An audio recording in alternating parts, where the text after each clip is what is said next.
evening friends, welcome back to my channel triple A trading and investing with मन थापा।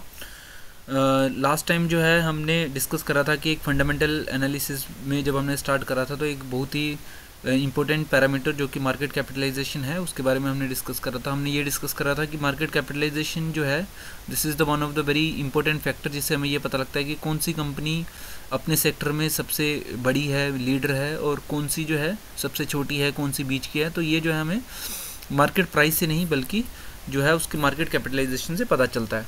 तो इसी तरह जो है आज जो है हम दूसरे जो है टर्म्स के बारे में पढ़ेंगे जो कि काफ़ी इंपॉर्टेंट टर्म्स है, जो कि स्टॉक पीई है।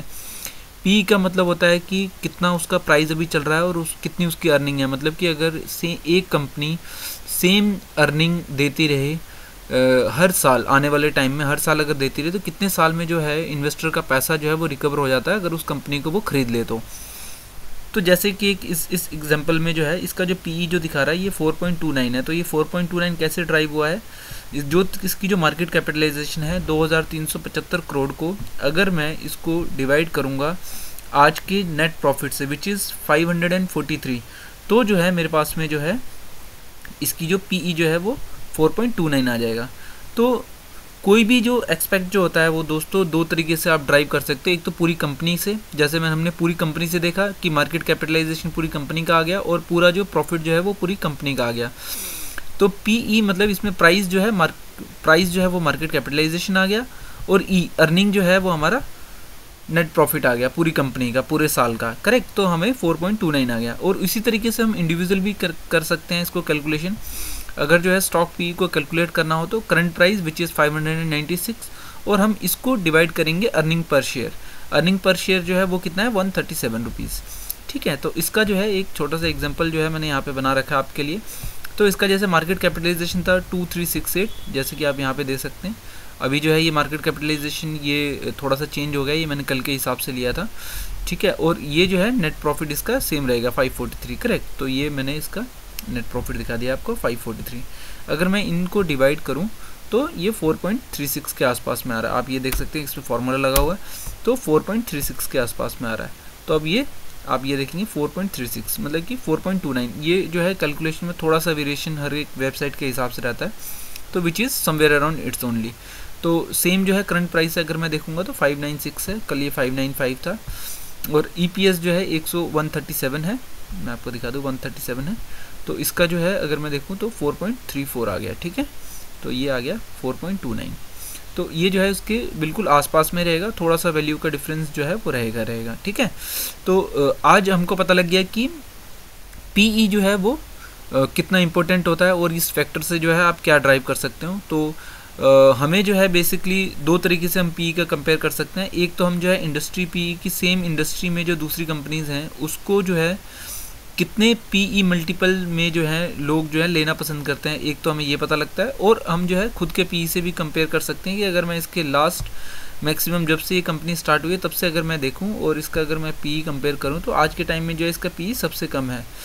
तो ये है कि इसको जो है लोगों ने अभी 4.4 के मल्टीपल पीई में दे रहे हैं, लेकिन एक टाइम था जब इसको जो है लोग जो है 48 के पीई में भी दे रहे थे। तो अब आप ये सोचिए कि अगर ये आज जो है 4 के पीई में है और कल जो है अगर ये 48 के पीई में चल जाता तो इसकी वैल्यूएशन कितनी डबल हो जाएगी। करेक्ट, तो इस तरीके से जो है हम ऑलवेज देख सकते हैं। जैसे आप देखिए 10 साल से 5 साल में, 3 साल में, 1 साल में अगर मैं इसको कंपेयर करूं तो इसका जो पीई जो है 1 साल में थोड़ा सा जो है एवरेज से ऊपर आ रहा है, लेकिन 3 साल से अगर मैं ऊपर का टाइम फ्रेम के ओरिजिन में देखूँ तो इसका जो है मीडियन पीई से भी कम है। मीडियन पीई मीन्स कि इसका अगर मैं लास्ट के 3 साल का अगर मैं पीई का एवरेज निकालूं, मीडियन निकालूं तो वो कितना आता है, तो ये आ रहा है। अगर मैं सेम 10 साल का निकालूं तो कितना आ रहा है, तो वो ये इतने के आसपास में आ रहा है, 4.3 के आसपास में। अभी जो है कितना चल रहा है अपना, अभी 4.3 चल रहा है, मीडियन जो है वो 12.3 आ रहा है। करेक्ट, तो इस तरीके से जो है आप ये पता लगा सकते हैं कि कंपनी जो आप खरीद रहे हैं वो कितने अर्निंग मल्टीपल आप उसको दे के उसको खरीदना चाह रहे हैं।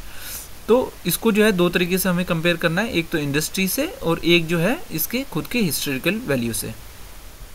ठीक है दोस्तों, तो दूसरा जो है काफ़ी इम्पोर्टेंट जो टर्म जो है वो है पीबी रेशो। पीबी रेशो की फुल फॉर्म क्या होती है, प्राइस टू बुक वैल्यू। ठीक है, तो अब यहाँ पे जो है प्राइस जो है जैसे मैंने बताया इंडिविजुअल और कंपनी का होता है। अगर मैं पूरी कंपनी का देखूँ तो ये प्राइस है, और इंडिविजुअल अगर मैं प्राइस देखूँ तो ये 596 है। तो पहले जो है हम मार्केट कैपिटलाइजेशन के हिसाब से अगर पूरी कंपनी का अगर मैं प्राइस देखूँ तो 2375 करोड़ है। तो इसको जो है अगर मेरे को इसकी बुक वैल्यू से इसको कंपेयर करना है तो बुक वैल्यू क्या होती है? बुक वैल्यू इज़ बेसिकली जैसे मैंने यहाँ पे लिखा हुआ है, बुक वैल्यू जो है वो बेसिकली क्या है? Share holders fund. Share holders funds में दो चीज़ें आती हैं, एक आता है इक्विटी। इक्विटी मतलब कि जो कंपनी के जो ऑनर्स हैं जब उन्होंने जब कंपनी करी तो उन्होंने जो पैसा लगाया उसको इक्विटी कहेंगे। और रिजर्व, जो लास्ट कंपनी अगर 10 साल से चल रही है तो 10 साल में जो भी उन्होंने प्रॉफिट कमा के उसका रिजर्व जो उन्होंने अपने पास में रखा है, कंपनी के पास में रखा हुआ है, उसको दोनों को प्लस करेंगे तो वो जो है शेयर होल्डर फंड आ जाता है।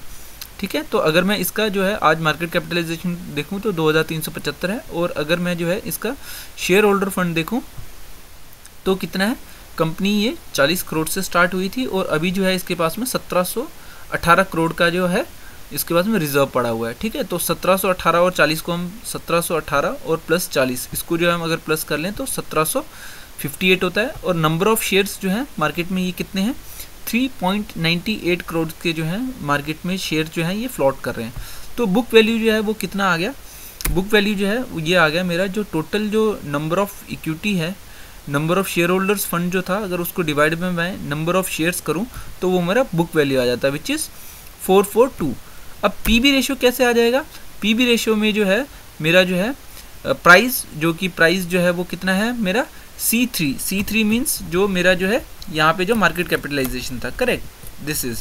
तो यहाँ पे अब आपको जो है क्लियरली दिखेगा जो है इसको अगर मैं पूरी कंपनी के हिसाब से करूँ तो C3 मीन्स मार्केट कैपिटलाइजेशन, और आज के टाइम में जो है उसका जो टोटल रिजर्व है, रिजर्व प्लस इक्विटी को प्लस करके जो वैल्यू आ रही है तो वो मेरा पीबी रेशियो आ गया है, तो विच इज़ 1.35 टाइम्स। तो ये जो है दोस्तों ये यहाँ पे ये दिखा रहा है कि आंध्रा पेपर को जो है अगर आप खरीदते हो तो ये आपको जो बुक वैल्यू से 1.35, ये देखिए यहाँ पे आ गया 1.35 टाइम्स जो है आप इसको महंगा खरीद रहे हो। बट दोस्तों बुक वैल्यू क्या होती है? बुक वैल्यू वो है जो कि इनिशियली आपने इन्वेस्टमेंट करी थी और आज के टाइम में जितना रिजर्व है।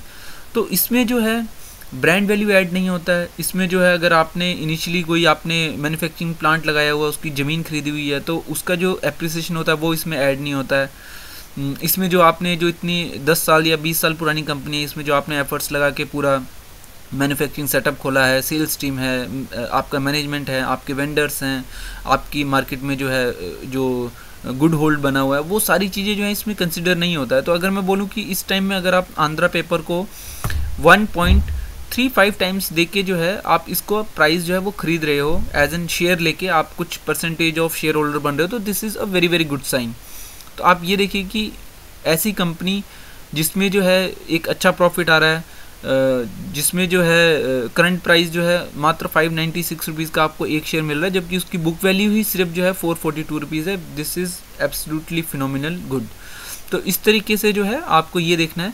और बुक वैल्यू को भी जो है हम दो तरीके से जो है इसको कंपेयर करेंगे। पहला जो है बुक वैल्यू को जो है आप इसके जो पीयर्स हैं उसके साथ में कंपेयर करेंगे, जो कि आप जो है बुक वैल्यू को नहीं, आप बुक वैल्यू को प्राइस के साथ में कंपेयर करोगे, पीबी रेशियो को आप कंपेयर करोगे, एक तो इस अपने कॉम्पिटिटर के साथ में और एक जो है इसके हिस्ट्री के साथ में। हिस्ट्री के में आपको जो है प्राइस टू बुक वैल्यू यहाँ पे मिलेगा, और प्राइस टू बुक वैल्यू में आप देख सकते हो जैसे अगर मैं इसका मैक्सिमम प्राइस देखूँ तो आपको मीडियन से नीचे मिल रहा है, 10 साल में देखिए तो मीडियन से नीचे है, 5 साल में जो है वो मीडियन से थोड़ा सा ऊपर आ गया है, 3 साल में मीडियन से थोड़ा सा ऊपर है, और 1 ईयर में ये मीडियन के बिल्कुल एग्जैक्ट अपने मीडियन में है।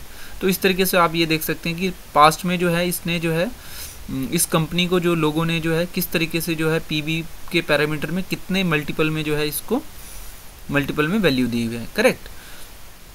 देखिए इसको मैक्सिमम जो है इसको 1.7 के मल्टीपल में दिया है, और लोएस्ट में जो है इसको 1 के रेशियो में दिया हुआ, मतलब जितना इसका जो है बुक वैल्यू था उतना ही जो है इसका करंट मार्केट प्राइस भी आ गया था, विच इज़ 442 के आसपास में, करेक्ट। तो इस तरीके से जो है आप इसको कर सकते हो।